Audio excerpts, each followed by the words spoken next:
তিনি মদিনায় যাওয়ার পরে দেখলেন, আরে মদিনা তো আমার দেশ নয়, নবীর দেশ হচ্ছে মক্কা। মক্কা থেকে মদিনার দূরত্ব কম বেশি 450 কিলোমিটার, 430 কিলোমিটার। সেই মদিনা তার কাছে প্রায় অচেনা, অজানা। তিনি সেখানে গিয়ে দেখলেন সেখানে আউস আছে, খাজরাজ আছে, আরো বিভিন্ন রকম গোত্রের মানুষরা রয়েছে, আর ইহুদি আছে প্রচুর, মূর্তি পূজক আছে। ওখানে হিন্দু ছিল না। তো উনি সেখানে গিয়ে দেখলেন যে আচ্ছা, এমন একটা ব্যবস্থা করতে হবে যাতে আমরা একসঙ্গে বসবাস করতে পারি। এবং তিনি এমন একটা সংবিধান রচনা করলেন, একটা নিয়ম রচনা করলেন যে এখানে আমরা মুসলিম যারা আল্লাহকে এক বলে মানি এবং রসুল সাল্লাল্লাহু আলাইহি সাল্লামকে নবী বলে মানি, এটা একটা দল। মূর্তি পূজক যারা 360টা বা তার বেশি ঠাকুরকে মানে, লাতকে মানে, উজ্জাতকে মানে, মানাতকে মানে, তারা একটা দল। ইহুদি যারা মুসা আলাইহিস সালামকে এখনো মানে, ছাড়তে পারলো না, তারা একটা দল। খ্রিস্টান যারা আর 2000 মানে কয়েকশো বছর আগে যীশু খ্রিস্টকে মানতো, তারাও মানতে পারলো না। তো 4টে দল ধরুন, এই 4টে দলকে নিয়ে তিনি একটা লিখিত নিয়ম তৈরি করলেন, যেটার নাম হচ্ছে মদিনার সনদ। সারা পৃথিবীর লোক পড়ে এবং গবেষণা করে পিএইচডি করছে। আমরা এই বাসন্তী বাজারে বসে ভাবছি এই গল্প শুনছি নাকি, না, গল্প নয়। আপনি সব ইউটিউবে পাবেন, সব, যে মদিনার সনদ বাংলায়, মদিনার সনদে কি লেখা ছিল, সচেতন করে সব চলে আসবে। সেখানে বলা আছে যে যারা মুসলিম নয় তাদেরকে মারো আর মদিনা থেকে তাড়িয়ে দাও। ছিল না।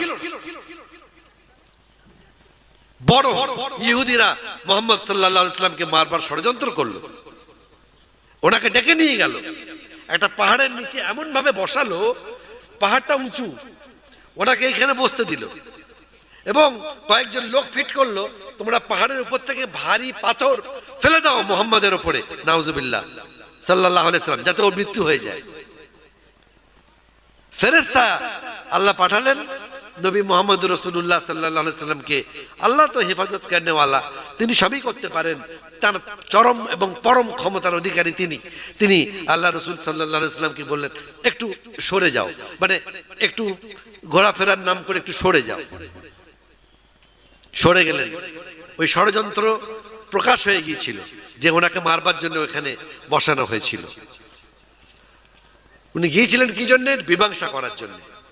আমাদের বক্তব্য এইখানটায় যে আমরা মুসলিমরা নবী মুহাম্মদুর রাসূলুল্লাহ সাল্লাল্লাহু আলাইহি সাল্লামের কাছে একসঙ্গে থাকার পাঠ গ্রহণ করেছি, একসঙ্গে থাকবার লেসন গ্রহণ করেছি। we have taken our lesson from our prophet sallallahu alaihi wasallam. এখন যদি কেউ সেটা না মানে সে পরিপূর্ণ মুসলিম নয়। আপনি তার নাম দেখছেন আব্দুর রহমান, আব্দুল করিম দিয়ে বলছেন আব্দুর রহমান এই কাজ করেছে, অতএব মুসলিমরা বদমাইশ না। খবরদার আপনারা এই ভুলটা করবেন না। একজন হিন্দু ধরুন সে ভুল ক্রমে কারোর দ্বারা প্রভোক্ট হয়ে, প্ররোচিত হয়ে সে আপনার ক্ষতি করতে এসেছে, মুসলমানদের দোকান জ্বালিয়ে দিল, মুসলিমদের দোকান আগুন লাগিয়ে দিল 5টা। তার নাম কি? তার নাম হচ্ছে অভিষেক শর্মা। ধরুন, আপনারা কি ভাববেন হিন্দুরা মুসলমানদের দোকান জ্বালিয়ে দিয়েছে? খবরদার কথা উচ্চারণ করবেন না। বলবেন একটা বদমাইশ ছেলে, তার নাম অভিষেক, সে আগুন লাগিয়ে দিয়েছে, ওকে জেলে ভরতে হবে। বাংলাদেশে কি ঘটনা ঘটেছে? বাংলাদেশে যে ঘটনা ঘটেছে সেই ঘটনা যা ঘটেছে তার প্রতিফলন এখানে হচ্ছে না। আমি বলে আপনি কি করে বলছেন? আপনি, আপনাকে সব শুনতে হবে, নিরপেক্ষ হতে হবে।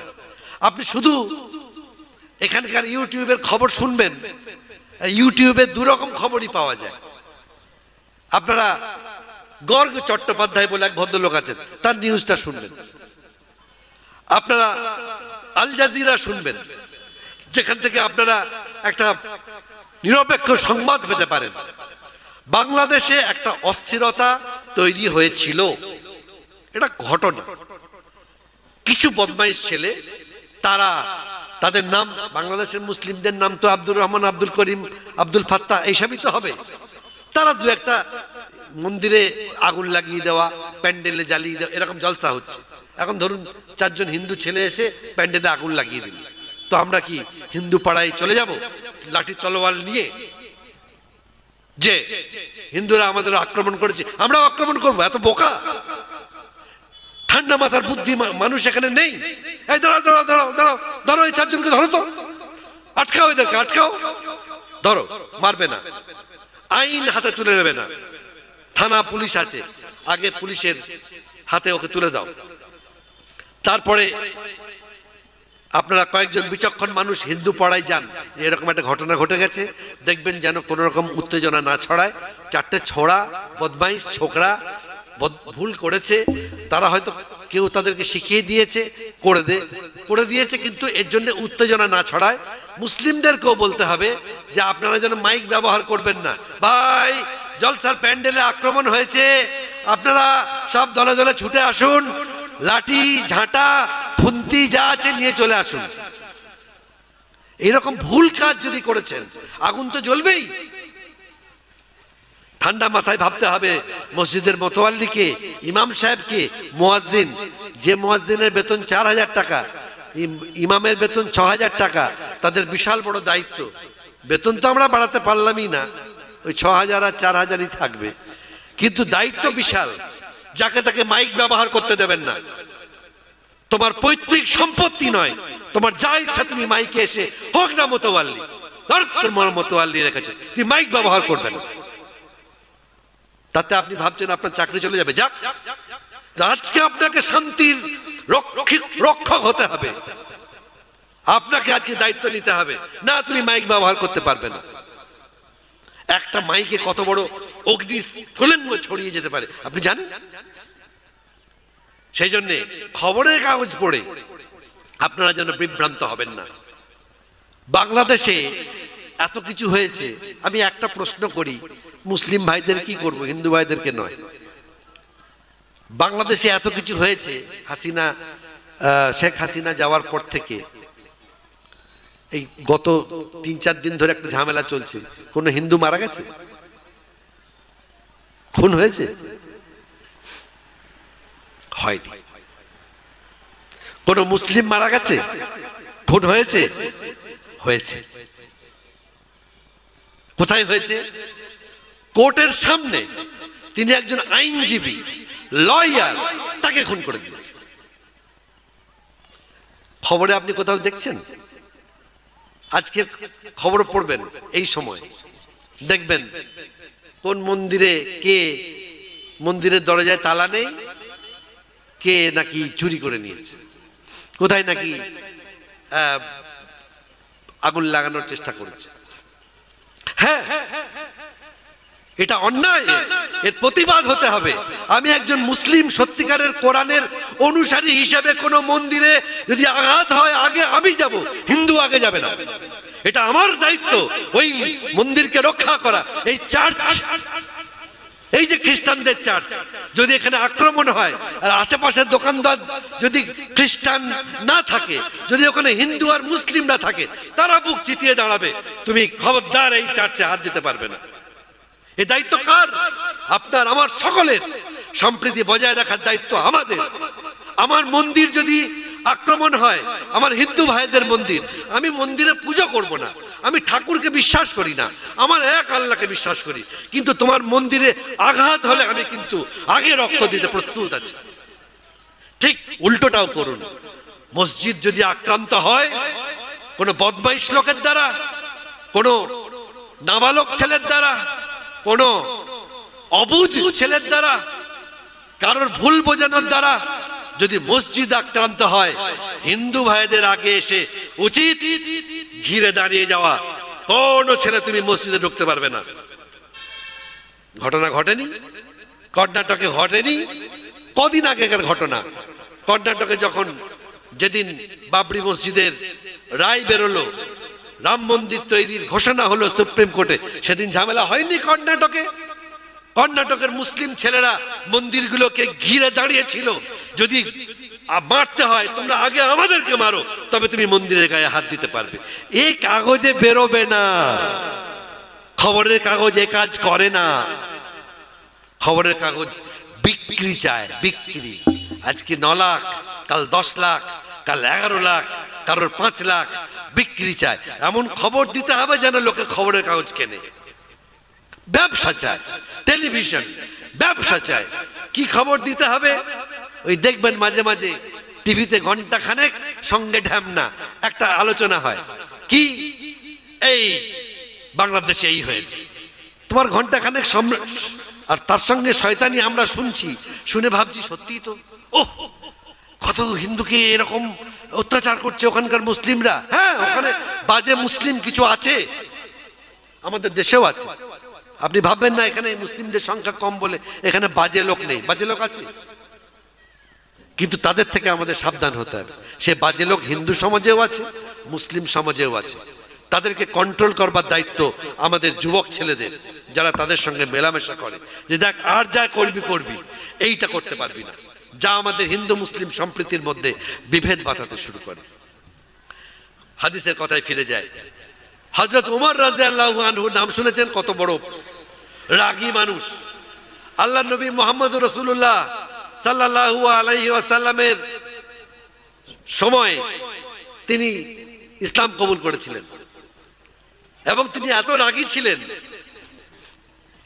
যে তার বোন এবং দুলাভাই তারা কোরআন শরীফ পড়ছিল বলে সূরা মারিয়াম ঢুকে তলোয়ার চালিয়ে দিয়েছে। সেই ওমর রাদিয়াল্লাহু আনহু যখন রাসূলুল্লাহ সাল্লাল্লাহু আলাইহি ওয়াসাল্লাম তিনি চলে গেলেন, তার বিশাল দায়িত্ব। আবু বকর রাদিয়াল্লাহু আনহু প্রথমে খলিফা হলেন, তারপরে ওমর রাদিয়াল্লাহু আনহু হলেন। তিনি বাড়িতে একটা খাসি জবাই করেছেন। খাসি মানে ছাগল, মাংস খাওয়া হবে, এবং বলেছেন প্রতিবেশীদের দেবে, প্রতিবেশীদের দিয়ে খাবে। মুসলিমদের একটা প্রধান দায়িত্ব এবং কর্তব্য হচ্ছে প্রতিবেশীকে তার কর্তব্য পালন করা, অর্থাৎ প্রতিবেশীর দিকে খেয়াল রাখা। এটা আমাদের কাজ। হিন্দু হোক, খ্রিস্টান হোক, যে খাবারটা হিন্দু ভাই পছন্দ করেন না সেটা আপনি দেবেন না। যেমন হিন্দু ভাইরা অনেক বাড়িতে রান্না করা খাবার পছন্দ করেন না। না, আপনার হাঁড়িতে গরুর মাংস রান্না হয়েছে, সেই হাঁড়িতে আপনি ইলিশ মাছ রান্না করেছেন, হয়তো তার মনে একটা ইয়ে হবে, আপনি তরকারি দেবেন, তিনি হয়তো রুচি না হতে পারে, ফেলে দিতে পারে। রান্না করা খাবার আপনি হিন্দু বাড়িতে তখনই দেবেন যখন বুঝবেন আপনার একদম বন্ধু আপনার বাড়িতে এসেও খায়, তখন দিতে অসুবিধা নেই। তা নাহলে ফল পাঠাবেন, আপনি উলের চাদর দেবেন, মাফলার দেবেন, দার্জিলিং গেছেন সোয়েটার দেবেন, আপনি বাচ্চাদের খেলনা দেবেন। প্রতিবেশীদের প্রতি খেয়াল রাখেন। ইহুদিদের সঙ্গে মুসলিমদের খুব বেশি বিরোধ ছিল না। যারা আহলে কিতাব, মানে তাদেরও একটা কিতাব আছে, তাদের জন্য একটা তওরাত এসেছে, আর আমাদের জন্য কোরআন এসেছে। ফলে তখনকার দিনে আহলে কিতাবদের সঙ্গে খুব মিল ছিল। তো হযরত ওমর রাদিয়াল্লাহু আনহু বেরিয়ে গেছেন, ওনারা দুপুর বেলায় খাওয়া বাড়িতে হয়নি, খুব ব্যস্ত ছিলেন, ফিরতে বেলা হয়ে গেছে, সন্ধ্যা হয়ে গেছে। তো ওনাকে খেতে দেওয়া হয়েছে বাড়িতে রুটি আর ওই খাসির গোশত। উনি তখন জিজ্ঞাসা করছেন প্রতিবেশীদের দেওয়া হয়েছে? বলছেন হ্যাঁ প্রতিবেশীদের দেওয়া হয়েছে। সবাইকে? অমুক লোককে দেওয়া হয়েছে। বলছে ও তো ইহুদি, ওকে কেন দেব?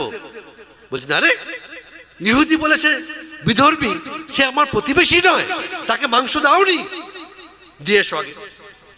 ততক্ষণ বসে থাকলেন হযরত ওমর রাদিয়াল্লাহু আনহু, যতক্ষণ তার বাড়িতে মাংস পৌঁছানো না হয়। ভাবতে পারেন, এই ছিল ইসলামের আদর্শ। আমরা কোথায় সরে এসেছি, আমরা কোথায় যাচ্ছি? আমাদের দেশটা যে কষ্ট করে স্বাধীন করা হলো হিন্দু মুসলিম সম্মিলিত প্রয়াসে, সেই কুচক্রী ইস্ট ইন্ডিয়া কোম্পানিকে আমরা এখান থেকে তাড়াতে পারলাম। তারপরে আমরা তো বেশ ভালো ছিলাম, কিন্তু ভালো থাকতে তো আমাদের রাজনৈতিক দলেরা দেবে না। সেই জন্যে সব রাজনৈতিক দলের কথা আমি বলছি, তারা কিন্তু কোথায় আপনাদেরকে আমাদেরকে নিয়ে যাচ্ছে আমরা বুঝতে পারছি না। আমাদেরকে সতর্ক থাকতে হবে।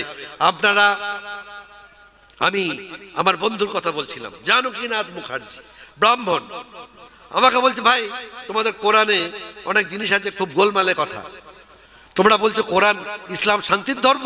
হ্যাঁ শান্তির ধর্ম, বলে কিছু বাজে কথা রয়েছে ওখানে। কি কথা আছে ভাই? না ওখানে লেখা আছে যে বিধর্মী দেখো আর ঘাড়ে মারো। হ্যাঁ কোরআনে আছে। হ্যাঁ আছে তো। বিধর্মী দেখলেই তাকে ঘাড়ে মারো যাতে সে কাবু হয়ে যায়।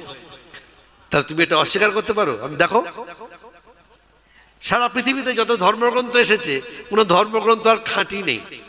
যেমন জাবুর আর খুঁজেই পাওয়া যাবে না। দাউদ আলাইহিসসালামের উপর এসেছিল। দাউদ আলাইহিসসালামকে বাইবেলে খ্রিস্টানরা কি বলেন? ডেভিড এসেছিল।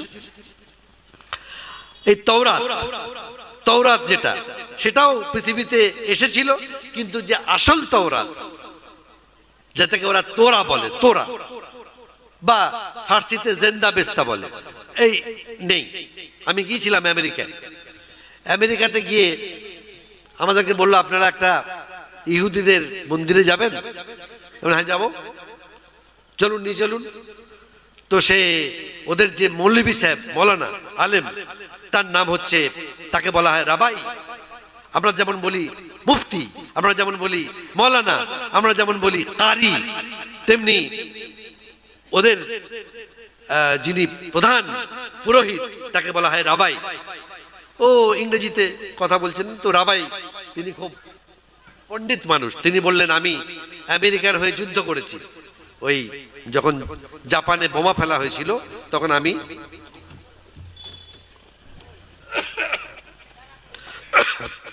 আলহামদুলিল্লাহ। তো আমি বললাম আপনার কাছে আমরা একটু ধর্মগ্রন্থটা দেখতে চাই। আমি যেটা জানতাম না কোনোদিন, তিনি প্রথম বললেন। আমেরিকার ওই শহরটার নাম সম্ভবত বলছি, আমার মানে ওহাইও বলে শহরটার নাম, কি মেমফিস, ওহাইও হবে নাহলে মেমফিস হবে। তো উনি দেখালেন সারা পৃথিবীতে কোরআন শরীফ ছাপা অক্ষরে পাওয়া যায়। আপনারা জানেন প্রেসে ছাপা হয়, কম্পিউটারে প্রিন্ট হয় এবং বাজারে কোরআন প্রিন্টেড পাওয়া যায়। বাট তোরা, the religious book of the Jewish people, it is not available in the market and it is not printed at all. এটা ছাপাও হয় না আর বাজারে আপনি কিনতে গেলে পাবেন না। এটা হাতে লেখা হয়, it is hand written, এবং সোনার পানি ব্যবহার করা হয়। এত মোটা তো, তার ধারে সব সোনার পানি লাগানো আছে, চকচক করছে। উনি খুলে আমাদেরকে দেখালেন হিব্রু ভাষায় লেখা। কোনদিন তৌরাত প্রেসে ছাপা হয় না, এটা আমার জানা ছিল না। It was totally unknown to me. আমি ওখানে গিয়ে ওনার কাছ থেকে জানলাম। এবং এক শ্রেণীর লোক আছে, তারা হাতে ওই কোরআন শরীফটা লেখেন এবং যার দরকার হয় তারা কিনে নিয়ে যায়। আপনারা জানেন আমাদের একজন ভারতের বিখ্যাত শাসক ছিলেন মোগল আমলে, তার নাম আওরঙ্গজেব আলমগীর রহমতুল্লাহি আলাইহি। তিনি রাজকোষ থেকে কোনো মাইনে নিতেন না। আমার আব্বা ছিলেন এরকম, তিনি মাদ্রাসায় সেবা করেছেন কিন্তু মাদ্রাসা থেকে কোনোদিন মাইনে নিতেন না। আমাকেও নিতে হচ্ছে না আলহামদুলিল্লাহ, কারণ আমি তো সরকারি চাকরি করেছি। তো আমার একটা ভালো মাইনে বেতন সরকার আমাকে দিয়েছেন, ফলে আমার মাদ্রাসা থেকে বা স্কুল থেকে আমাকে কোনো মাইনে নিতে হয়নি। এটা আল্লাহর রহমত। আমি আপনারা আজকে এসেছি, ফ্রিতে তো আসেনি।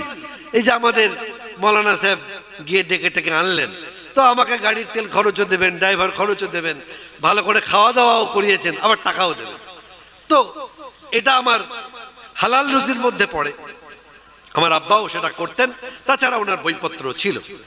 তো আওরঙ্গজেব রহমতুল্লাহ আলাইহি কোরআন কপি করতেন এবং টুপি সেলাই করতেন। যে টুপি এখন তো এই বাংলাদেশ থেকে আসছে, অমক কোম্পানি, আলিফ কোম্পানি, মডার্ন কোম্পানি ইত্যাদি ইত্যাদি।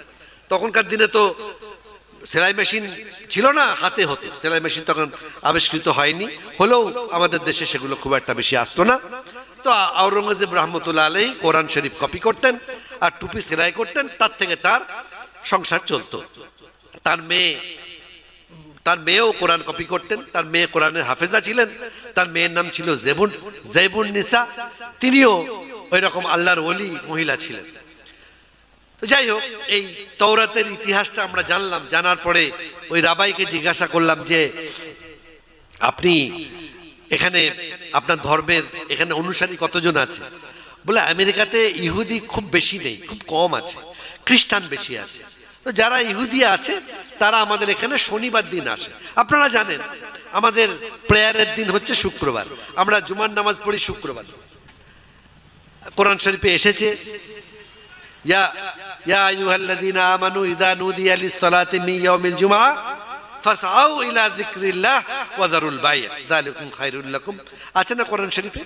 তো এই জুমার নামাজ একটা খুব গুরুত্বপূর্ণ নামাজ। খুব আজান হয়ে যাওয়ার পরে রহমত বর্ষণ হতে শুরু করে। আপনি যদি আগে যান তো বড় বড় পুরস্কার পাবেন, আর যদি শেষ বেলায় যান তো ছোট ছোট পুরস্কার পাবেন। তো বড় পুরস্কার তারাই পাবেন যারা আজান হয়ে যাবার সঙ্গে সঙ্গে একদম ওযু করে রেডি মসজিদে গিয়ে হাজির হয়ে যাবেন, দিয়ে 2 রাকাত নামাজ পড়বেন। মসজিদের সম্মানে 2 রাকাত নামাজ প্রথম জুম্মার দিন, এই কাজটা আমরা করবো ইনশাআল্লাহ। আর কিছু ধর্মের কথাও তো বলতে হবে। খালি বলবে এই খালি ইতিহাস বলছিল, আর কি বাংলাদেশ হিন্দু মুসলিম গরু ছাগল এইসব বলছিল, আর তো এই ধর্মের কথা কিছু বলছিলেন না। ধর্মের কথাও বলতে হবে, এটা বিরাট বড় কাজ। জুম্মার দিনে আমরা বেশি বেশি করে দরুদ শরীফ পড়ব। বৃহস্পতিবার সূর্য ডোবার পর থেকে শুক্রবার জুম্মার একদম জুম্মার দিন সূর্য ডোবার আগে পর্যন্ত খুব দরুদ শরীফ পড়তে হবে। সবচেয়ে ভালো দরুদ শরীফ কোনটা? যেটা নামাজে পড়া হয়, এটা সবচেয়ে উত্তম দরুদ। নবী মুহাম্মদুর রাসূলুল্লাহ সাল্লাল্লাহু আলাইহি ওয়াসাল্লামের উপরে দরুদ যত পাঠাবেন তত আপনার মর্যাদা বৃদ্ধি হবে। একটু বড় আল্লাহুম্মা সাল্লি আলা মুহাম্মদ যেটা আমি পড়লাম সবার শুরু। আর যদি মনে হয় যে না সংক্ষিপ্ত আকারে 100 বার পড়বো, তাহলে সাল্লাল্লাহু আলাইহি সাল্লাম বলবেন। যদি মনে হয় আরেকটু বড় করব, সাল্লাল্লাহু আলাইহি ওয়া আলিহি ওয়াসাল্লাম পড়বেন। যদি মনে হয় আরেকটু বড় করব, সাল্লাল্লাহু আলাইহি ওয়া আলিহি ওয়া সাহাবিহি ওয়াসাল্লাম পড়বেন। আছে এরকম দরুদ আপনি পড়তে পারেন, যে কোনো দরুদ পড়তে পারেন, যাতে আল্লাহ রসুল সাল্লাল্লাহু আলাইহি ওয়াসাল্লামের জন্য আপনি দোয়া করবেন। আল্লাহ রসুল সাল্লাল্লাহু আলাইহি ওয়াসাল্লামের জন্য দোয়া করতে বলা হয়েছে। কে বলেছেন? আল্লাহ স্বয়ং বলেছেন যে আল্লাহ রসুল সাল্লাল্লাহু আলাইহি ওয়াসাল্লামের জন্য তোমরা দোয়া করো, দোয়া করো।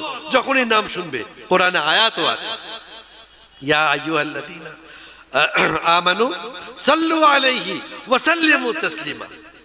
নির্দেশ দিয়েছেন আল্লাহ। আল্লাহ আর কোন নবীর জন্য বলেননি যে মুসার নাম শুনলে একবার আলাইহিস সালাম বলবে, আদমের নাম শুনলে একবার আলাইহিস সালাম বলেন।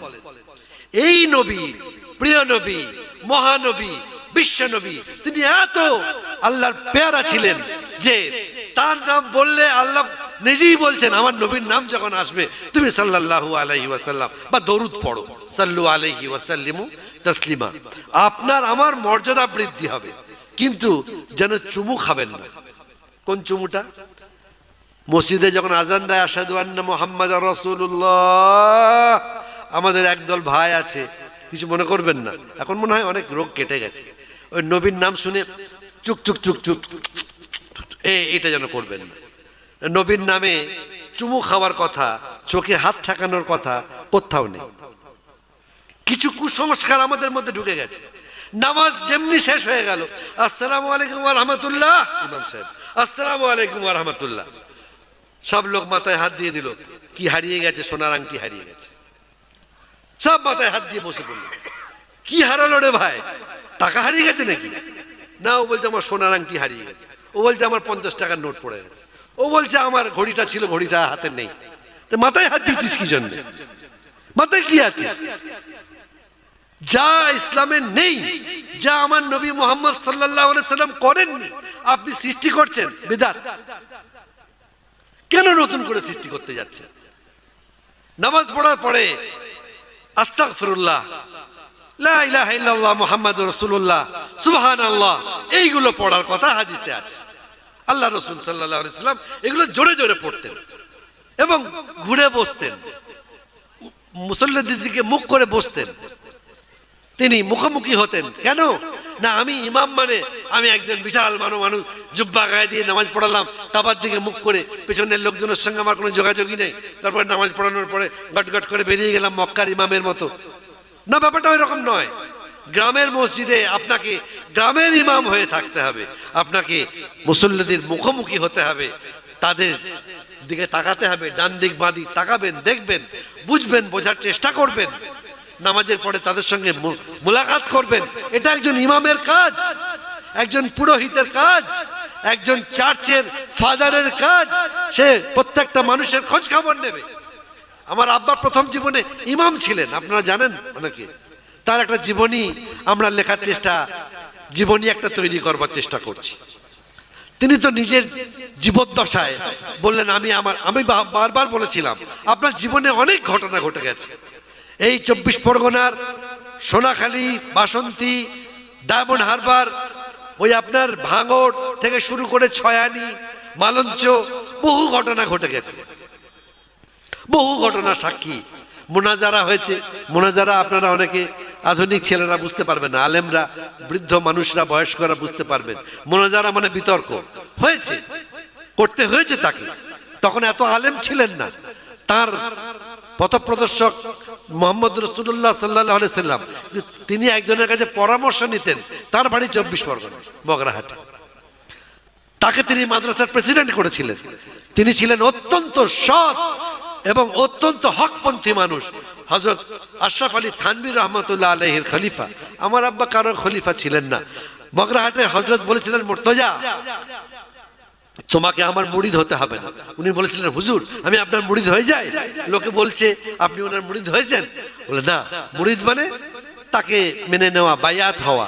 বললেন না, তোমার ওটা হওয়ার দরকার নেই। তিনি ভালো বুঝেছিলেন। তো তিনি তার বলেছিলাম যে আপনি জীবনী লিখুন, অনেক ঘটনা আছে শিরক এবং বিদআত।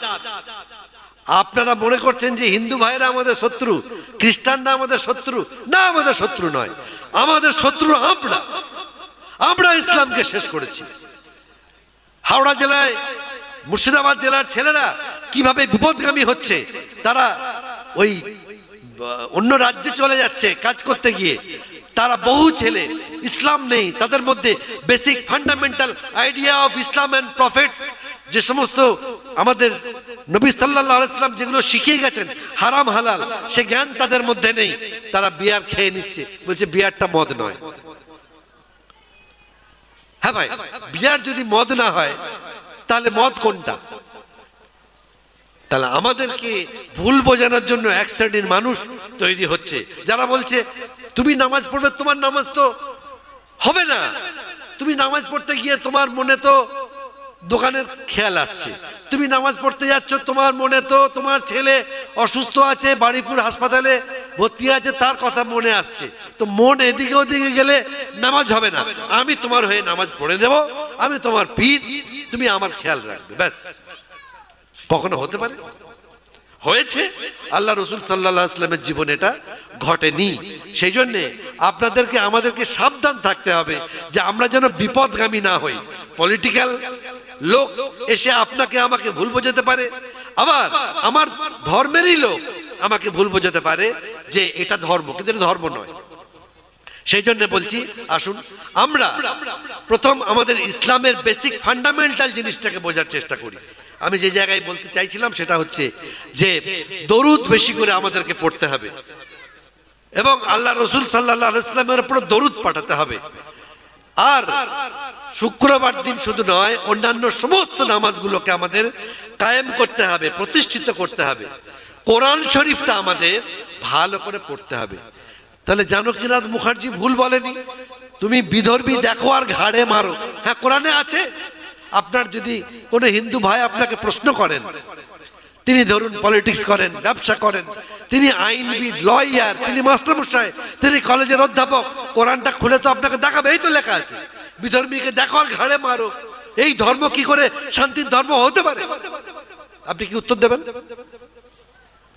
উত্তরটা আপনাকে জেনে রাখতে হবে। সেই জন্য কোনো ভালো আলেমের সঙ্গে একটা যোগাযোগ রাখতে হবে আমাকে। এখানে বড় মাদ্রাসা কি আছে আমি জানি না, কাছাকাছি বড় মাদ্রাসা কোথায় আছে? কালীডাঙ্গা। কালীডাঙ্গা মাদ্রাসায় আপনাকে কোনো হাদিস জানা মানুষের সঙ্গে যোগাযোগ রাখতে হবে। কোরআন শরীফ বা সম্মানিত কোরআন, এই কোরআনের যে চেহারাটা আপনারা দেখছেন, এটা দেখে কোরআনের বিচার করা যাবে না। কোরআন অবতীর্ণ হয়েছিল ঘটনা প্রবাহের মধ্যে দিয়ে, এবং কোরআনটা একদিনে, এক সপ্তাহে, এক মাসে, এক বছরে অবতীর্ণ হয়নি। তাহলে নবী সাল্লাল্লাহু আলাইহি সাল্লাম কোরআনটা মনে রাখবেন কি করে? যদিও কোরআন শরীফে আল্লাহ বলেছেন যে ইন্না নাহনু নাযালনা যিকরা ওয়া ইন্না লাহু লাহাফিজুন। আল্লাহ বলেছেন আমি কোরআন অবতীর্ণ করেছি, আমারই কথা, আর আমি ওটাকে রক্ষা করব। আবার কোরআনে আরেকটা জায়গায় আছে নবী সাল্লাল্লাহু আলাইহি সাল্লামকে আল্লাহ বলছেন যে কোরআন আমি তোমাকে অবতীর্ণ করছি, তুমি ভয় খেও না, তুমি ভুলেও যাবে না, সহজে ভুলে যাবে না। তো একসঙ্গে তো আসেনি কোরআনটা, একটু একটু একটু একটু করে এসেছে। আমাকে যদি ক্লাস 5 থেকে নিয়ে ক্লাস 10 সিলেবাসটা এক বছরে পড়িয়ে দেওয়া হয় তো আমার জন্য চাপ হয়ে যাবে। 5, 6, 7, 8, 9, 10 6 বছরের বই, বাংলা, ইংরেজি, অঙ্ক, বিজ্ঞান একসঙ্গে যদি আমি পড়ি আমার পক্ষে মনে রাখা কঠিন হয়ে যাবে। কিন্তু 5 এর বইটা এক বছর পড়ছি, 6 এরটা এক বছর, এইভাবে 7, 8, 9, 10। তো কোরআন শরীফের যে 600টা পৃষ্ঠা আছে, 600 পেজেস, 30টা অধ্যায় আছে, প্রত্যেকটা অধ্যায়ে 20টা করে পাতা আছে ধরে নিচ্ছি গড়ে। এই 600টা পাতা তার বাক্য আছে ধরুন প্রায় কম বেশি 6500, কম বেশি বাক্য আছে, অক্ষর আছে 6 লক্ষর বেশি। ভালো, এইটা অবতীর্ণ হতে সময় লেগেছিল প্রায় 23.5 বছর। 23.5 বছর সময় লেগেছিল, 23 বছরের বেশি। তাহলে 23 বছরের বেশি ধরে 600টা পাতা এসেছে। তাহলে আপনি হিসাব করে দেখুন এক এক বছরে মাত্র কটা করে পাতা এসেছে। তাহলে সময়টা লাগলো কেন? সময়টা লাগলো এই জন্যে যখনই একটা ঘটনা ঘটেছে তখন আল্লাহর একটা বাণী এসে উপস্থিত হয়েছে। তখন ওনার প্রায় 40 জন সাহাবী ছিলেন আশেপাশে, দূরে কাছে। উনি সঙ্গে সঙ্গে ওটাকে আল্লাহ তাকে এই শক্তিটা দিতেন, তিনি সেটা মনে রাখতেন। কিছুক্ষণের জন্য মনে রাখা যেত, জিবরাইল ফেরেশতা সাহায্য করতেন, আর তিনি তখন তাদেরকে ডাকতেন। তখন তো কাগজ কলম ছিল না, তারা ওই বাঁশের পেন্সিল বা ওই শক্ত কাঠির পেন্সিল দিয়ে কালি তৈরি করে চামড়ার উপরে বা ইয়ের উপরে লিখে রাখতেন, কাপড়ের উপরে। তো যখন তার ছেলে মারা গেল, নবী সাল্লাল্লাহু আলাইহি সাল্লামের ছেলে, লোকে বদনাম করতে লাগলো, বলে নবী হয়েছে, এমন নবী, ও বলছে আমি আল্লাহর নবী, আর নিজের ছেলেকে বাঁচাতে পারে না। তখন নবী সাল্লাল্লাহু আলাইহি সাল্লামের মন খুব খারাপ হয়ে গেল, বিশ্ব নবী খুব ব্যথিত হলেন। কি উত্তর আমি দেব? সত্যিই তো আমার ছেলে মারা গেছে, একটা ছেলেও বাঁচলো না, মেয়ে বেঁচে আছে, ছেলে কটা বাঁচলো না, 3টে ছেলে। তো মনটা এত ভেঙে গেছে, তখন আল্লাহ তার বন্ধু, তার সাহায্যকারী একটা বাক্য পাঠিয়ে দিলেন, 3টে বাক্য। আরে তুমি ভয় করছো, তুমি মন খারাপ করছো, হে নবী আমি তো তোমার আল্লাহ, তুমি তোমার ছেলে মারা গেছে বলে তুমি এত মন খারাপ করে ফেলেছো। যারা আজকে তোমাকে বদনাম করছে ওরাই কাল বদনামের ভাগী হবে। আর আমি তোমাকে এমন জিনিস দিচ্ছি, ও তোমার ছেলে অনেক ছেলের চেয়েও সেটা উত্তম জিনিস। তোমাকে আমি কাউসার দান করলাম, এমন একটা জিনিস তোমাকে বস্তু দিলাম, সেই পানীয়, পানীয় নট পানি, পানীয়, সেটা কেমন তার স্বাদ হবে আল্লাহই ভালো জানেন। সেই পানীয় যে খাবে সেই কঠিন দিনে সে আর কষ্ট পাবে না। তখন নবী মুহাম্মদ রাসূলুল্লাহ সাল্লাল্লাহু আলাইহি সাল্লাম হাসতে লাগলেন। কোরআনে অনেক কথা আছে, বিজ্ঞানের কথা আছে, সেক্সোলজির কথা আছে, পলিটিক্সের কথা আছে। সেক্সোলজি